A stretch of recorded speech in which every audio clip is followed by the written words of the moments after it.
Allez, nous revenons pour la suite avec nos invités Georges et Sonkwamivi à Clesson. On est au pays de Paul Biya. Plusieurs milliers de partisans du président camerounais Paul Biya ont célébré dimanche à Yaoundé, la capitale, en l'absence de l'intéressé, ses 40 ans à la tête de ce pays d'Afrique centrale confronté à des défis politiques, sécuritaires et économiques majeurs. À bientôt 90 ans, le Sphinx est le deuxième chef d'État au monde encore vivant, à la plus grande longévité au pouvoir. En monarchie exceptée, derrière son voisin Théodoro Obiangema Mbasogo, président de la Guinée équatoriale depuis plus de 43 ans. Alors on va écouter les cadres du parti du président Paul Biya. Son parti, c'est le RDPC. D'abord Ahmed Yabdia et ensuite Anne-Marie-Francine Ndong. Ce sont des cadres. Ils se prononcent. C'est une seule réaction, un seul mot d'ordre, mobilisation sans faille derrière le chef de l'État, le président de la République. Parce que 40 ans de pouvoir sans partage, ça ne se donne. Il y a la Constitution, on respecte les textes constitutionnels. Pour le moment, son mandat court encore. Vous voulez que nous chassons notre président alors que son mandat n'est pas terminé? Donc, nous sommes fiers de lui. Bon, le reste, l'avenir nous dira, que ce soit long ou pas. L'essentiel est que nous soyons en paix. Ils sont donc fiers de leur président, Georges Weah, quand on a 87 ans et qu'on voit des cadres dire qu'ils sont fiers de leur président. Alors vous êtes homme politique du cercle des leaders émergents, cela vous dit quoi? Bon, si cela me vient à l'idée de savoir si la majorité des Camerounais sont fiers de lui. Qu'est-ce que moi je peux dire encore de plus? Parce que l'interrogation que je me pose, est-ce que c'est sa longévité au pouvoir qui fait problème? Ou bien est-ce que parce qu'il est âgé de 87 ans qui fait problème? Donc, si j'arrive à répondre à cette question... Ou encore, en face, il y a des défis à relever. Ce sont ces défis qui font problème? Alors là, je dirais tout simplement que si j'arrive à répondre à ces questions-là, je peux tirer mes propres conclusions. Aujourd'hui, est-ce que les Camerounais sont heureux parce qu'ils ont un président, lui-même étant absent, hein? Je pense que le monsieur, il devient un monument carrément là-bas et puis il est très souvent absent au Cameroun. Et je peux dire tout simplement que c'est quelqu'un qui dirige pratiquement le Cameroun par procuration. Les cadres sont heureux parce que le président étant toujours absent, qu'est-ce qui est bon? Il est absent, on nous laisse le pays, nous gérons le pays à son absence et puis il vient, on lui rend compte. Et donc il peut faire 100 ans au pouvoir, ça ne dérangerait pas les cadres. C'est ce que vous aimez, politique? Ça ne dérangerait pas les cadres. Vous êtes homme politique, ça vous arrange, Georges? C'est pour cela que je dis tout simplement que quand la dame dit nous sommes fiers de lui, je crois qu'il est dans son rôle, il joue son rôle. À ce qui concerne... C'est-à-dire la dame. La dame dit... elle est dans son rôle. Oui, elle est dans son rôle. Elle ne peut qu'être fière parce que le président n'était pas là, la main est libre, on gère le pays. À son dos, il est très souvent absent. C'est normal, sa position. Maintenant, vous me posez la question, est-ce que c'est ça que nous aimons en tant que politiciens ou bien politique? Est-ce que je peux parler de l'amour ou de la haine? Non, je peux pas vous dire réellement parce que il faut toujours contextualiser les choses. Il faut voir leur contexte et voir notre contexte. Notre contexte, nous n'avons pas un président qui a fait 40 ans. Et donc, vous ne pouvez pas me poser des questions. Est-ce que c'est ce que nous aimons? Ou bien peut-être, vous pouvez dire, est-ce que vraiment c'est la ligne ou bien l'objectif ou bien la vision de clé? Si vous me posez cette question-là, je peux répondre. Mais là n'est pas la question même. Donc, je peux dire tout simplement que et Paul Biya qui était arrivé au pouvoir en 82, je crois, si nous prenons 40 ans, ça veut dire que c'est déjà en 82. Attendez, il avait 45 ans, très jeune. Et aujourd'hui, après 40 ans, il est toujours au pouvoir. Et quelqu'un qui n'a pratiquement pas en face de lui une opposition organisée qui peut le renverser, mais n'oubliez pas que son pouvoir a été secoué, je crois l'année passée ou bien par Maurice Kamto et le MRDC et le mouvement séparatiste et tout ce que nous connaissons par rapport à ce mouvement-là. Et donc cela veut dire tout simplement que comme le dit quelqu'un, l'âge compte beaucoup dans la gestion du pays. Parce qu'on a comme l'impression qu'aujourd'hui, il n'arrive pas à cerner tout le pays.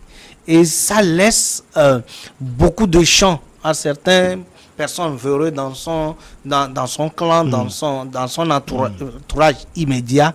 Et qui font ce qu'elles veulent. Qui font, oui, exactement, pas ce que je voudrais dire, mais qui ne permettent pas un certain nombre de contrôle des actions de sa part, alors que quand vous mettez les gens sur une activité ou bien vous responsabilisez les gens, il faut avoir quand même cette capacité de revenir contrôler ce que vous avez ordonné ou ce que vous avez demandé qu'on puisse vous faire. Donc aujourd'hui, cette capacité pour Paul Biya manque énormément et ça agit sur sa population et du coup c'est soulèvement que nous avons vu l'année passée. Alors Georges-Yeo a parlé d'opposition en face. Il y avait pendant des décennies John Fondi, je ne sais pas si vous le connaissez, coach Kwame et Soa Clessor. Aujourd'hui c'est Maurice Kamto, l'opposant phare à Paul Biya. Maintenant qu'on voit les défis, et il y a les défis politiques. Le pays, est-ce qu'il va bien sur le plan politique selon vos coachs? Sur le plan sécuritaire, on a vu, il a souligné tout à l'heure, les petits soucis liés à la zone anglophone et puis au terrorisme, il faut le préciser. Ensuite, les défis économiques après Covid-19 et la guerre actuelle entre la Russie et l'Ukraine. Je pense que le Cameroun est la première puissance économique de l'Afrique centrale. Et c'est la seule chose que le Cameroun fait de bien. Parce que quand vous voyez sur 25 millions d'habitants, il y a 8 millions de pauvres extrêmement misérables au Cameroun. Et des choses, surtout la zone anglophone, rien ne va là-bas. Et que Paul Biya, faisant 40 ans, et que l'une des partisanes de son parti vienne clamer qu'il est là-bas, elle ne peut dire que ça. C'est comme si, vous voyez, un cadre d'unir vient dire le mal d'unir, ça peut jamais être ainsi. Ça peut pas être ainsi. Parce qu'on on nous a pas encore formés pour ça en Afrique. Et là où tu manges bien, pour faire la proclamation du parti. Même en Europe, même dans les démocraties les plus avancées, là où vous êtes coach, vous allez venir dénigrer le parti. Non, en Europe, il y a une certaine indépendance qu'on a. Vous voyez par exemple, si au Togo, la Cour constitutionnelle a un mandat à vie, c'est-à-dire qu'il n'a pas peur, quelqu'un n'a pas peur, ou bien le juge n'a pas peur que quand il parle, le président va le destituer. Ils sont honnêtes dans leurs décisions. Aux États-Unis, le président ne peut pas destituer un juge de la Cour constitutionnelle. Aux États-Unis, le Parlement a son pouvoir. Le président ne peut pas se lever aujourd'hui. Ce n'est pas ainsi. C'est pourquoi ce n'est pas l'âge de Paul Biya qui crée Paul. C'est pas 87 ans, parce que Donald Trump et Joe Biden sont aussi octogénaires. Vous voyez, Erdogan aussi.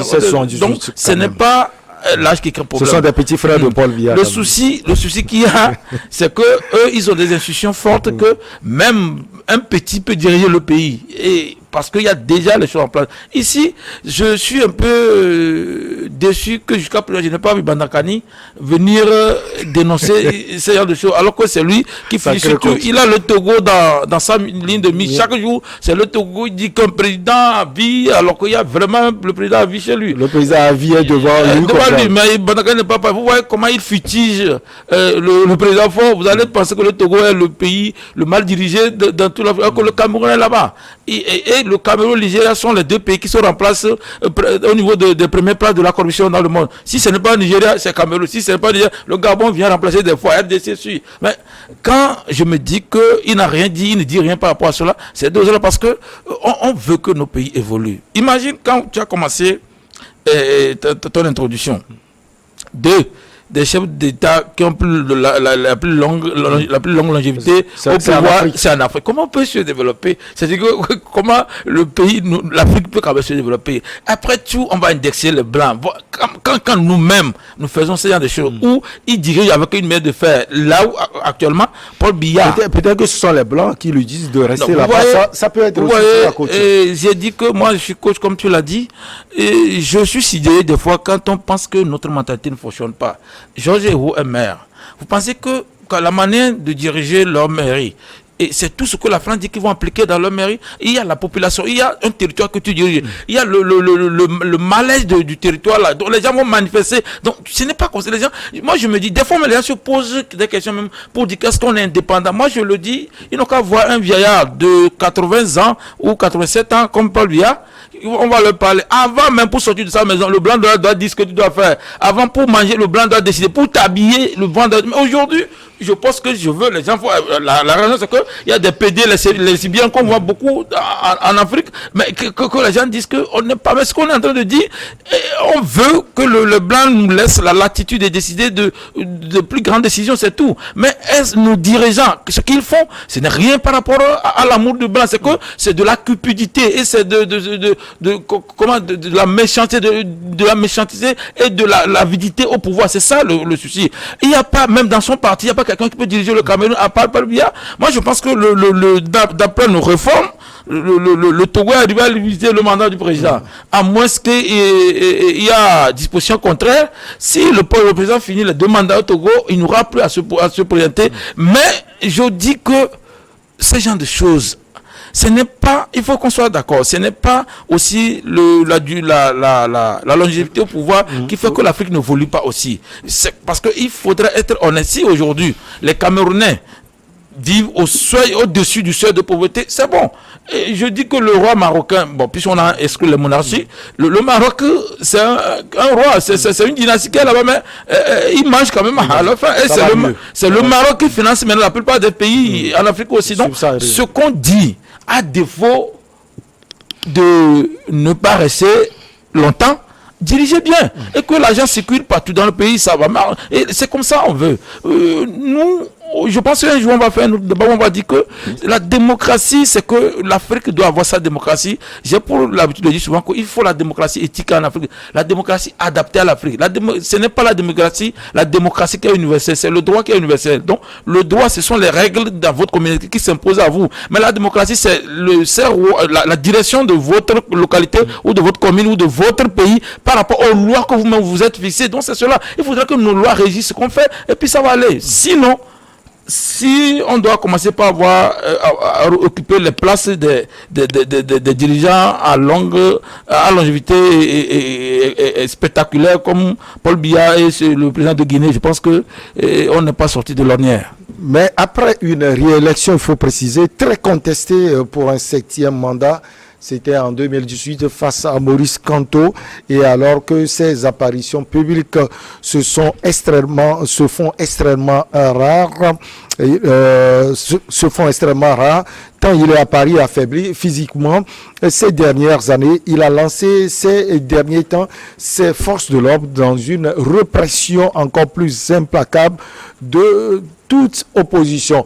Alors, Georges Hérault, on l'a vu face à Maurice Kamto, c'était en 2018, ça n'a pas été comme du beurre pour le président Paul Biya. On a vu ces forces de l'ordre, elles sont sorties et elles ont reprimé, il faut le dire, les opposants. Actuellement, il y a des leaders du parti de Maurice Kamto qui sont même en prison. Exemple, Olivier Boubou-Nissak. C'est sa manière de diriger le pays qu'on doit revoir, je pense, hein, parce que comme je l'ai dit, c'est un monsieur qui est devenu pratiquement monument, qui est très absent au pays et qui gère le pays par procuration. Vu son état de santé, etc., il tombe souvent malade, il se soigne en Suisse là-bas. Et vous voyez, ce ne sont pas de bons signes de gestion d'un pays. Quand vous êtes comme ça, vous ne gérez rien. C'est-à-dire, il règne, mais il ne gouverne pas. c'est pas lui qui gouverne le pays, c'est lui qui est le roi. Il est là, et malgré qu'il n'est pas au pays, on l'a célébré, il a dépassé 40 ans, nous voulons faire ceci, nous voulons faire ça, et ça permet, avec ces célébrations-là, à un certain nombre de personnes d'avoir un budget pour la célébration d'ailleurs, alors que les gens ont faim dans le pays. On a un budget, et si on vous dit combien ils ont utilisé pour faire cette célébration, vous allez dire que ça peut faire peut-être forage dans un village, etc. Mais les gens, mais les gens, à un moment donné, ils s'inscrivent dans la continuité, dans la longévité au pouvoir. Mais il ne peut pas naître comme ça sans associer la bonne gouvernance. Parce qu'on estime que si vous durez au pouvoir, on estime que c'est parce que vous êtes en train de faire les choses telles que votre population le demande. Et donc, comme la population est heureuse, il ne veut pas se séparer de vous. Et donc les préoccupations, les priorités, c'est la population, c'est votre population. Donc vous voulez dire 40 ans au pouvoir, si le Cameroun était à un certain niveau, il n'y aura même pas de problème. C'est ça. Normalement. Parce que le fait qu'on veut museler son opposition, le fait qu'on veut aussi s'inscrire dans la longévité, et le fait que la population au jour le jour s'appauvrit, n'honore pas les premiers dirigeants de ce pays. Puisque, en fait, quand vous êtes dirigeant et que vous écoutez, vous avez les retours sur comment est-ce que votre population vous estime. Et je ne veux pas parler des manipulations politiques, mais l'estime que votre population a pour vous à cause de la situation quotidienne ou bien la vie quotidienne qu'il mène, c'est ça l'honneur, c'est ça même Ce n'est pas le cas, vous le dire, au Cameroun. Et d'ailleurs, ce n'est pas le cas. Vous voyez les anglophones qui veulent se séparer parce qu'ils ne se retrouvent pas dans la gestion du pays. Et tous ces choses, et même l'état de santé de Paul Biya, il faut le noter. Il n'arrive plus aujourd'hui à gérer ce pays. Il n'arrive pas à tenir debout parce que, je le dis, gérer un pays nécessite un certain nombre de facultés physiques qui permet quand même au président de se tenir et gérer le pays. Et Paul Biya qui est absent généralement à cause de sa santé. Et donc, il peut pas aller plus loin que ça. Donc, ce qu'on souhaite, ce n'est pas qu'on change de président et que ça s'empire, parce que quand nous allons donner l'exemple de certains pays qui changent chaque 2 ans, 3 ans, même en Afrique, mais on ne peut pas dire tout simplement que c'est ça qui fait avancer un pays, mais du moment où vous durez au pouvoir, on estime que c'est parce que la population vous porte et ne veut pas se séparer de vous. À la tête du Rassemblement démocratique du peuple camerounais, le parti du président Biya, il y a le président Biya, on peut le dire, mais il y a des clans, il faut le préciser également, que ce soit à Clesson, comme la situation de long règne. Aujourd'hui, on parle de 3 voire 4 clans. Il y a un clan qui souhaite vivement que le fils du président Paul Biya puisse le succéder, Franck Biya. Alors, comment vous analysez cette situation? Non, ce sont ceux qu'on appelle les ventriloques, ils veulent s'empiffrer de la richesse du pays encore. Comme ils ont mangé sur le père, ils veulent encore continuer à manger sur le fils. Donc c'est ce genre de choses. Vous voyez, les gens manquent d'honnêteté ou de discernement politique en Afrique. Peu importe ton parti, je pense que c'est la gouvernance du pays dont il est question. Il faut dire les choses telles quelles. Mais les gens veulent rester bouffé, peu importe ça marche ou pas. Ouais, je pense que Joseph Roy dit quelque chose. Il y a un général américain, héros de la guerre de sécession, Ulysses Grant, qui a dit que le pouvoir vieillit de 10 ans dans un an. Que quand on dirige un pays, qu'on vieillit de 10 ans dans une année. Et j'ai constaté ça avec Barack Obama. Il est venu sans cheveux blancs, mais il est parti avec cheveux blancs. Même notre président fort aussi, il a des cheveux blancs. Donc, oui, ça veut dire que la gestion d'un pays n'est pas aussi comme du beurre. Multiplions, selon dans la théorie de Général Grant, on va voir que, je pense qu'il est le 10e président des États-Unis, et multiplions pour pouvoir il y a 40 ans, 10 ans fois 40 ans, ça fait 400. Ça veut dire que c'est 400 ans, il est en train de faire théoriquement. Donc, c'est normal qu'il n'arrive plus à marcher, c'est normal qu'il n'arrive plus. C'est qu'il faudrait que les gens comprennent. Le pouvoir, ça vous vieillit. C'est pourquoi vous n'avez qu'un temps à gérer et vous cédez. Quand on me dit que les gens veulent que son fils passe, c'est devenu coutume pour l'Afrique où ils veulent que leurs enfants passent. On ne peut pas dire que c'est une mauvaise chose. Si l'enfant avait des bagages politiques au début, mais ce que je vois, c'est que c'est quand ils voient que la manne veut sortir de leur bouche et qu'ils veulent toujours gagner, ils font ça. Vous n'êtes pas sans savoir que George Bush, George le père aussi, mais George Bush on a vu comment a il été est préparé arrivé, politiquement pour aller. Mais ici, ce qu'ils sont en train de faire, c'est juste que il veut pérenniser le parti là. Or, il y a les jeunes comme la Clé et Georges O, qui sont des partis qui ont aussi des visions pour le pays. Quand ils viennent par exemple comme ça, ils font des choses de bien. Là où les gens ne comprennent pas, la politique c'est la gestion des richesses du pays. Si telle personne vient, je suppose qu'il a de Kwadape, qu'il vient, il a aménagé au moins chez lui à Kwadape, l'autre vient, il est de Agou, il vient, lui aussi, donc, le pays se développe quand on fait des changements de personnalité politique. Mais si vous êtes seul, donc c'est son village seulement qui aura des choses, et les autres c'est toute forêt. Donc les gens doivent comprendre, c'est pour ça. Moi je ne me mets pas dans la ligne des blancs qu'on doit faire tout, mais il faut voir. Il y a Maître Agbobo qui disait que en réalité ce qu'on veut, c'est se partager un peu les richesses du pays. Il ne faut pas que ça s'accumule à un seul endroit.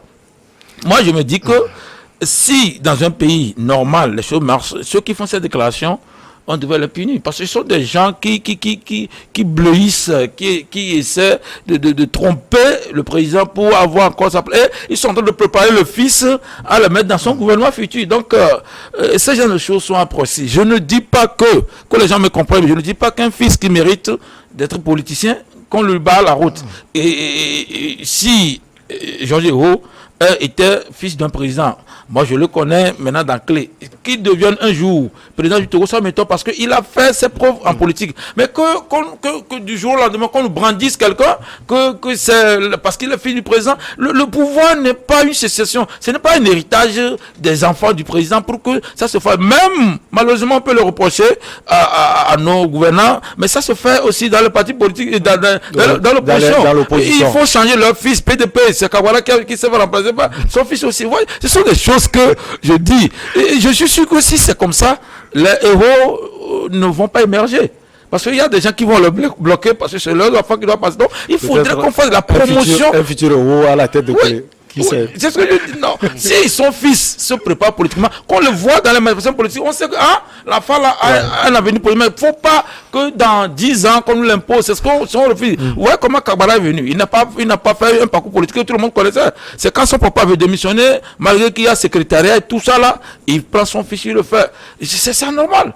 Agbobo a tenté, et comme les gens criaient, il a laissé tomber. Ces choses ne sont pas bonnes. Il faudrait qu'on se concentre, qu'on ait des honnêteté politique. Les gens disent que la politique, on ne dit pas la vérité, mais c'est un mensonge. En politique, plutôt, il faut dire la vérité. Tu peux faire les coups bas à ton adversaire, mais passe pas la vérité pour l'avoir. Donc, il faudrait que cette déclaration-là soit condamnée, parce que moi, je ne suis pas dans cette logique. Le Cameroun est confronté à de lourds défis, notamment sécuritaires, avec la lutte contre les djihadistes dans l'extrême nord et un conflit sanglant dans les deux régions peuplées par la minorité anglophone dans l'Ouest entre l'armée et les groupes indépendantistes, les deux camps commettant crimes et atrocités contre les civils, selon l'ONU et les ONG. Georges Eo, plusieurs membres du gouvernement étaient présents aux festivités à Yaoundé, la capitale. Le Premier ministre Joseph Ndion en tête, ainsi que le président du Sénat, Marcel Niat.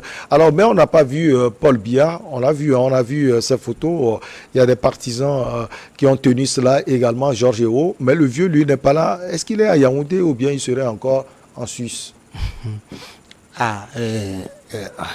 Je pense qu'officiellement, il est là. Il n'est pas On ne nous a pas dit qu'il est en Suisse, donc je pense qu'il est là. Hein.